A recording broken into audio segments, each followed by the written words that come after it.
Hola, buenos noches, and good evening. This is your weekly news report, and I'm your host, Pedro.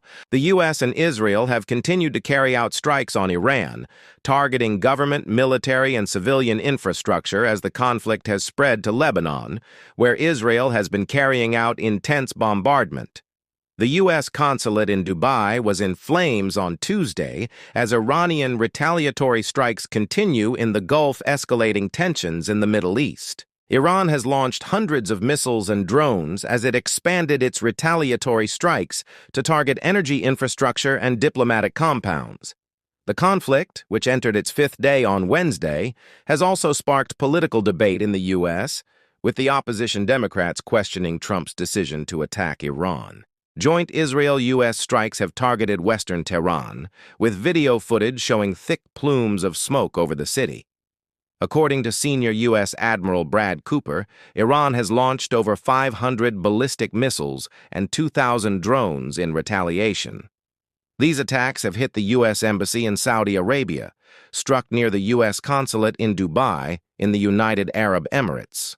After 4 days of fighting, officials report that nearly 800 people have been killed in Iran, 50 in Lebanon.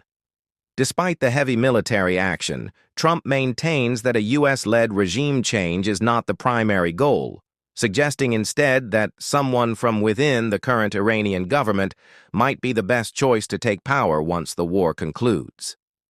Now here's Rafa with our next top story.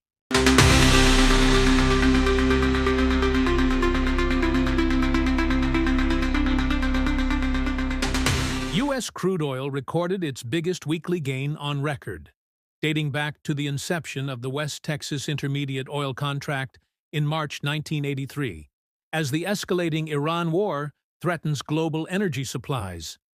On Friday, U.S. crude oil spiked more than 12% to more than $91 per barrel, its highest price since October 2023. Brent, the international oil benchmark, broke $94 per barrel as it jumped more than 9% to its highest level since April 2024. The move in prices came amid growing fears that the Iran war could lead to long-term energy supply issues. A report from the Wall Street Journal said that Kuwait had begun cutting production at some oil fields after running out of room to store its bottled-up crude. Stocks also sharply dropped. As of late afternoon trading, the S&P 500 was down more than 1%. The Dow Jones Industrial Average slid 475 points, and the Nasdaq Composite tumbled 1.1%. All of the downbeat economic news comes as the Trump administration tries to combat an affordability crisis that consumers have been facing down since Trump took office again. Since the war began last weekend, the price of U.S. crude oil has surged 35%. In turn, that has driven up gas prices for consumers. The current national average of around 3.32 per gallon as of Friday morning is up nearly 35 cents from Sunday. Now we send it.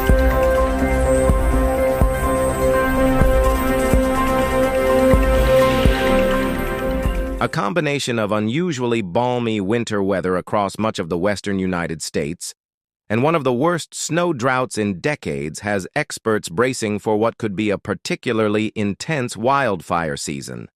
The snowpack is well below average for this time of year in nearly all western states, with little time remaining to add snow cover and depth in the mountains before spring thaws begin. At the same time, higher-than-normal temperatures have made for a warmer and drier winter than many states are accustomed to, raising concerns about wildfire risk and water supply. The snowpack in Colorado's mountains is the lowest it's been in over 40 years. The only parts of the West with near-normal snow levels are the southern parts of the Sierra Nevada, a portion of northwestern Wyoming, and small pockets of northern Montana, Idaho, and Washington. Dwindling mountain snowpack has dire implications for the western water supply. As snow that built up over the winter months melts throughout the spring and summer, it feeds rivers and creeks that provide water for cities, agriculture, and hydropower dams.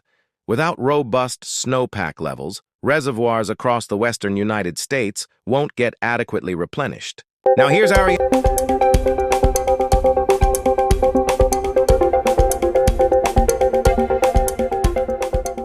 Hello, I'm your chief meteorologist, Ariana, with a look at your weather forecast for the week ahead. The threat of multi-day heavy rain and flooding appears to lessen. Midweek across the east-central U.S. into the south, but widespread severe weather remains a concern for these regions. A southern stream upper low and northern stream trough will bring uncertainties across the east-central U.S. into the mid-south into midweek. A strong low-pressure system will make its way into the Great Lakes region early to midweek. This will bring a wintry precipitation mix into the interior northern mid-Atlantic region around midweek. A couple of shortwaves will keep the Pacific Northwest wet through much of the week. The heaviest rainfall should be associated with an atmospheric river getting ready to enter the region Wednesday and last through the end of the week. Heavy snows are possible in the higher elevations for this region. Temperatures will start off pleasant for the southwestern deserts region.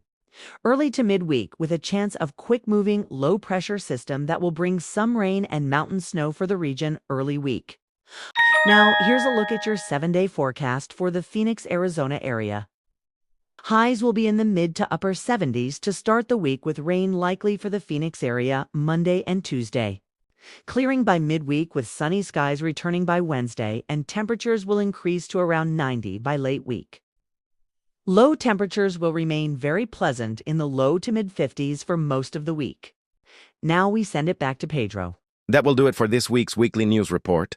As always, thank you for watching and have a great week. Como siempre, gracias por ver el video y que tengáis una buena semana.